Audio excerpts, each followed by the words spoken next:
My name is Brandon Smith. I'm president of ClearSight Solutions, but today is mostly about these two gentlemen. I will let you know I've known both of them for about a decade for Rob and about half that time for Kent. So we go back a little ways and we've had some exciting projects together, and I'm really delighted to be able to present what bioremediation is doing in our industry, specifically working towards new ways to address an issue of the simple fact that we can't keep moving contaminated soil into landfills, and we can't keep doing the things we've always done, and there's new innovations and newer ways to approach these things, and these are two of the leading people that are in that. So without further ado, I'll give a quick introduction to both of these gentlemen. So to my immediate left here is Robert Lacey, president of Delta Remediation. Delta Remediation is one of the leading bioremediation industry players internationally, not just here in Canada, but elsewhere as well. To his left is Mr. Kent Armstrong, comes up all the way from out of the States. Don't hold it against me. And similar to Rob, but different, his products are biostimulation and bionutrient additives that support the growth of natural microorganisms to degrade and reduce contaminant load. So with that, I think what I'll jump right into is a question to the audience to kind of kick us off, but it is meant to be more of an open discussion about where they see this industry going and some of the innovations that they each bring to the table. So in light of that, let's do a show of hands. How many people know what bioremediation is? Okay, great, we can skip that part. Who here knows what a biofilm is? Or quorum sensing? That wasn't planned, but it was only one person, two people that raised their hands. Great, so today, by the end of this, you're all gonna be experts in both of those things. So let's kick it off right now with a bit of an introductory from the gentlemen who know this area best. Rob, I'm gonna start with you.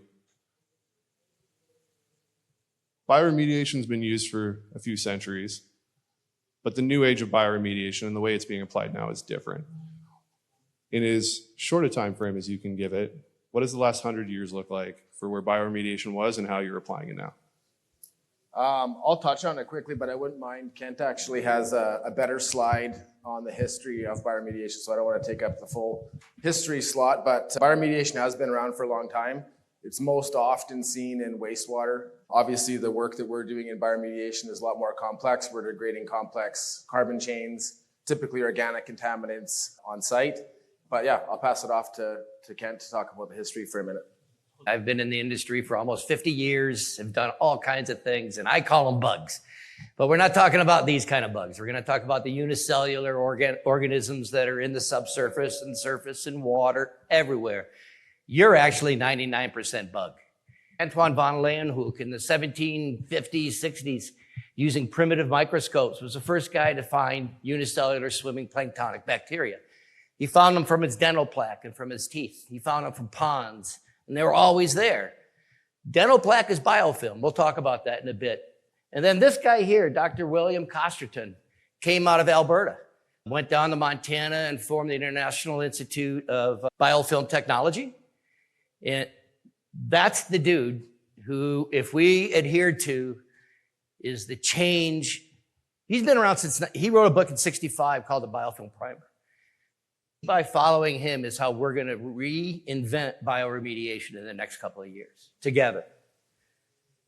Within the field of bioremediation, there's really two kind of camps of thought, I guess. And one camp is here and one camp is here, but we work together. We appreciate They're each both other. the same, they're camp 1A, 1B. Right?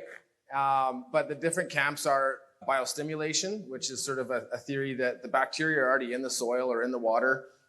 Something's missing. They need some nutrients or some oxygen or something to stimulate them to do the degradation. Or bioaugmentation, where you're actually augmenting the microbial population with exogenous or call it outside bacteria. And Kent specializes in biostimulation, and I specialize in bioaugmentation, although we work with each other's products, we work with each other's techniques. We're both dedicated to really furthering the whole industry of bioremediation. Why does it matter to really every Albertan and every Canadian?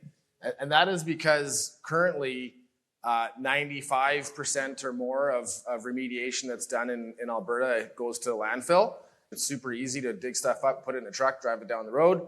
Unfortunately, there's not a lot of remedy that's actually applied there. So what we're doing by allowing these practices to happen is we're building a toxic legacy for our future generations to deal with. And whether it's our kids or their kids, somebody's going to have to deal with these big piles of dirty soil at some point in time. And, we're seeing that in industry. ESG was a term that's obviously very popular now. I don't even need to ask if everyone knows what ESG is. I know you all do because you're at a conference like this.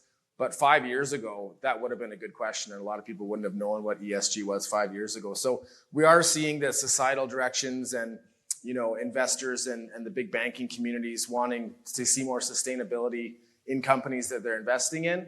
But I think it's important that we all understand that in other countries, many other countries in the world, including China and Nigeria, they're pushing for bioremediation because they know that it's a long-term solution that actually solves the problem versus a temporary solution such as landfilling. What happens is the ecosystem of them gets ruined. And the introduction of a contaminant, it scavenges all the protons, scavenges all the electrons, respire. What we do is I restore the ecosystem so the indigenous microbes can come back to a vegetative state, gain population densities to a quorum level. The quorum level is, during all this time, they're talking. These guys talk, they signal, they communicate, they share. And frankly, less than 1% of all bacteria on Earth live in a planktonic form. 99% of all bacteria spend their life in a biofilm. 40 to 80% spend their entire life in a biofilm. Biofilm is infections. Biofilm is cystic fibrosis. Biofilm is your dental plaque. I grow infections in the ground so that I turn contamination into a beneficial reuse for the indigenous microbial populations. For Rob, I want Rob's genetics. And when Rob sends his genetics into my world and I biostimulate his genetics, we increase performance, expedite compliance, attainment incredibly. Real quickly, microbes share communication in a biofilm, sharing DNA in a biofilm 10,000 times faster than they do in a planktonic state. Water itself moves 100 times faster in biofilm than it does the bulk water. So one of the problems everybody has said, biofilm clogs pores. No, that's a way for the microbes, I believe, to increase retention time. Because when the contaminant in the water goes through that biofilm, it's moving faster.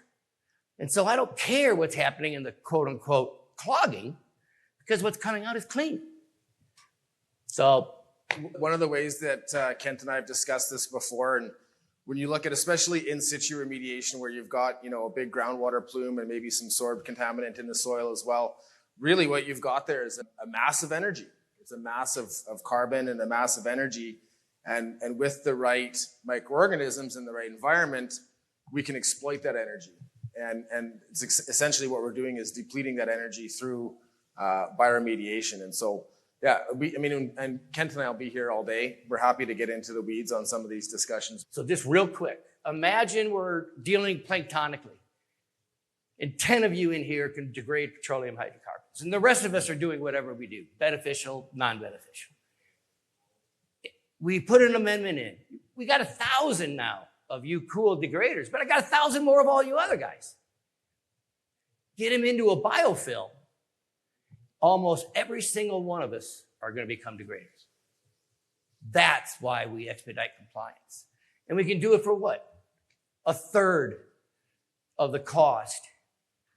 No external impacts. People drive by, would have no clue what's going on below. And the beauty is when they're done, they just go back to a dormant state. What do you guys think the challenges are for why we're not adopting it in a more expedited method? We're still competing with the practice of landfilling, and landfill prices in Alberta are still very, very cheap. Yeah, you guys are charging. And I don't think that the full cost of landfilling is actually reflected in tipping fees that we see currently. So, There's some sort of like political lobbying that I guess could be done. That's not the tactic that we're taking. We're finding markets where bioremediation is not only accepted, but it's desired. And we're building our business both here in Canada and overseas, and just waiting for industry to catch up. I mean, I started this business 10 years ago, and it was a lot harder then than it is now. So I think it's, time is a factor that, you just allow another 10 years to happen, and probably bioremediation will be even more common and even more sought after. So we're kind of just riding the wave and making things better and cheaper and building our business. There's always going to be sites that can't easily be dug up and hauled to a landfill are great candidates for what we're doing here. And so we still do a lot of work in the north, or sites that have bad roads. But I guess in our case, time will just help to increase acceptance. But the States is a totally different market.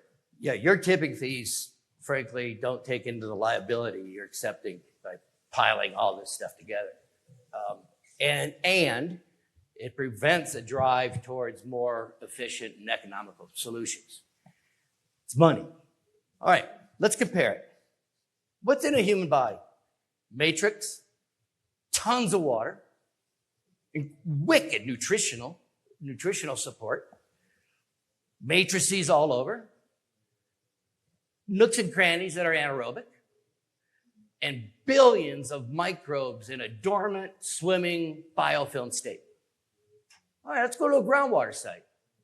A lot of water, matrix, vast amount of array in the microbial population that if the contaminant is enough, they're dormant. But what's missing? The nutrients. Bio has been serendipitous for its history. And the reason it's serendipitous, you could be at the same site, augment, have good performance here, but nothing over there at the same site. There was nutrients here. They weren't there. If you don't restore their ecosystem, they can't do squat if you don't restore the environment. It's simple. Same thing as that pus on your hand when you were 10 years old, summer vacation, and you didn't wash your hand for a week. That's biofilm. And you pour peroxide all over it to what? Kill the microbes. Stop putting peroxide in the ground. You have what you need, except if you restore that environment. It's simple. It's the KISS principle, guys. Yeah, I think that's a good point. And nature is powerful. Mother Nature is so powerful. I mean, we're seeing that with everything that's happening with climate change, but even in the remediation space, I mean, most people don't know that an oil spill will take care of itself. It's just going to take, decades.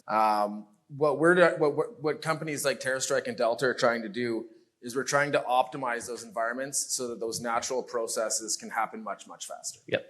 And one of the things I will say about bioremediation is that it isn't built for speed. If you need something done in days, probably look for a chemical reaction, because chemical reactions do happen in hours or days, but biological processes do take some time. Typically both Kent and myself have success in the desired time frame that the client's expecting, which could be 3 months, could be 3 years. If you guys could talk just a little bit about what you're doing and what you're seeing coming up as the new innovations within your work that you guys complete. Brandon actually put together a big research program with the University of Alberta where we sourced about $500,000 of funding to basically further prove what we're already doing, getting a U of A stamp on it, which helps with industry acceptance. But also, it's exciting to actually put our products together in an experimental design. And I'm pleased to say that 1 + 1 does equal 3. We just got results back last week, and we're not really supposed to say anything, but here we are saying that. So don't tell anybody. Yeah, that by combining technologies, we actually have a better outcome than either of our technologies on their own. In our world, I'm a businessman. I'm not a biologist. I love science. I love the microbiology, but I can't keep up with Kent sometimes. But for me, I do apply that KISS principle: keep it simple, stupid. And so for me, I've always been looking at the economics. And in the last 4 years, what we've done that's quite unique in the bioremediation space is that we've taken these products, which we used to just, mix with water and use, and we've changed those products from being products to ingredients. And so we have large mobile tanks that we set up as bioreactors on site.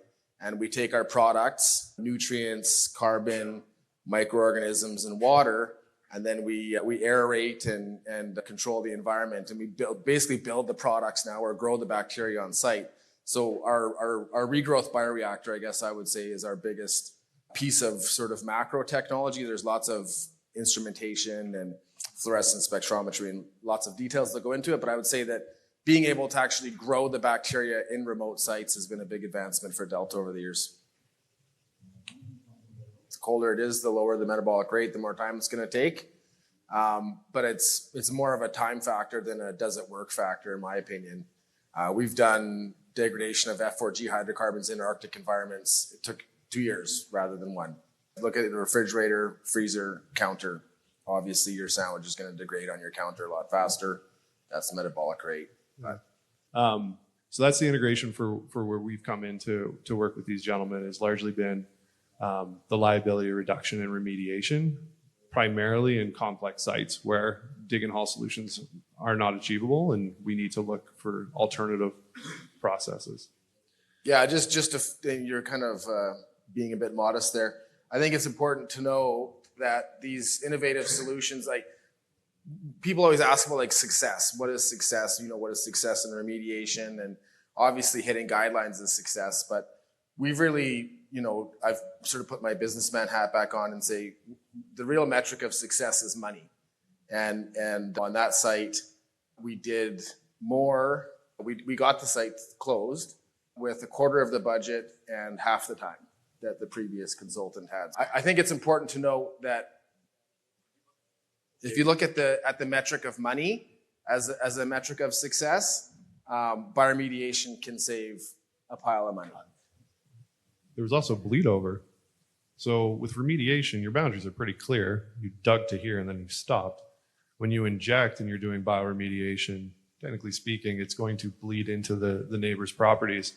I know one of your sites that you presented on in the past, it actually started cleaning up the neighbor's contamination as well. So, it's kind of a funny thing where we're going to treat this plume, but the treatment doesn't end. It's going to continue as well. I would typically say toxic organics, so any refined, unrefined petroleum, TC, PC associated with dry cleaner sites, human organics in wastewater and septic systems. There's been some work on herbicides and pesticides using bioremediation, but there's a little bit of stuff on inorganics. We've done chrome. Yeah, hexchrome. Yeah, we've done chrome in India. Show of hands, do most people know where we get reclamation after, say, post-remediation, where most of that topsoil comes from? Anybody know where we get that A horizon, O horizon dark matter that's so hard to find? We just take it from someone else. That's the truth of it, right? Unless there's been a planned approach where they've stockpiled that soil off of a lease edge, and I'm using oil and gas references, but it exists elsewhere. Typically, we're going to go out and pay somebody for their soil, be that a farmer, and we'll say, hey, we're gonna make you a dugout. It'll be great for your livestock. We'll have some water, but effectively, we just move soil around. That's really the game up till now. Contaminated soil goes to landfills. Clean soil comes from clean agriculture, and we put it on soil where we stripped it to mineral. And that's a policy, and I think Rob alluded to it a couple of times. That's a policy that's largely a Canadian and North American kind of process. Elsewhere in Europe, it's outright banned in some countries. Like the idea of just moving soil around and saying it's okay, because realistically, you've stripped that soil from another place. So you haven't really net increased the benefit. You've just pushed the issue to a different place and said, now this area is clean. So a lot of these technologies about trying to create soil or reuse soil, it's really about land management. So as much as we talk about remediation, reclamation, and bringing land back to functionality is really kind of at the heart of a lot of this. The cool thing about bio is it continues. If the contaminant comes back and it's still nutrient rich, it's going to keep doing its job. I got it like the optical manufacturer. The air re-amended, the COD, 23 years later is still at 2,000 milligrams per liter and above. the facility's still leaking TCE. But the bioreactor is taking care of it. So that dirt we excavate during a tank pull or something, amend it, augment it, put it back in the hole. That's going to help treat all that side and floor contamination that you didn't get. Yeah. And most of my work these days is going after all those old USTs where they're now going back because 6 feet away from the edge of the excavation, you still got 3,800 ppb benzene or something. And what I do is I turn the excavation, if the excavation's open, I turn it into a vessel and just pile in water and stuff and let nature seep away. So I guess one of the things I would just say on hydraulic conductivity is, and I really want to get this across because there are other people in the industry that are doing damage to the brand of bioremediation by saying, you can spray it on the surface of the soil or you can spray it on the surface of a soil pile and it's going to leach, meters through. I mean, that's just not how hydraulic conductivity works through soils. So, you need to have connection or contact between the technology, whatever it is, even if it's chemical, you have to have contact between the technology and the contaminant. In your case, with it being sand, I would say that's perfect. Yeah, that's good. Give me that. It goes right through. Give me more of those sites. As far as pH goes, I find that a lot of people find reasons to not do bioremediation. Right. All the time. The pH isn't balanced. Well, where is the pH balanced at 7, right? We've done bioremediation successfully at 3.8 and as chlorinated solvent, solvents, 3.8. And so to say that the soil needs to be at 7 is BS. Yep. But yeah, I mean, we'll actually buffer. We'll actually get it to self-buffer. Yeah. And I can show you the data. If you could wrap up where you think the industry is going and what we've talked about today in a couple of sentences each, what would it be? I think it's going, this is the dawning of a new age of bioremediation. I truly believe it. I think there's a lot of us, there's a lot of research that isn't getting to the practical us. One of my goals is to get the message out, introduce you to the research, introduce you to the reality of biofilms. And I think that's the future, man. Yeah, I think in our world, I think that the whole bioreactor space, we're working in Kuwait, and there are other companies over there that are doing bioreactors, and so I think that the merge from bioremediation products being a powder or a liquid that you buy from somebody and then bring to site versus products and technologies that are actually made at sites. That's one of the big modifications I see happening in industry over the next 5 years. Instrumentation. All right. If you can share with me, thanks for the time you guys provided us today up on the stage. Thank you.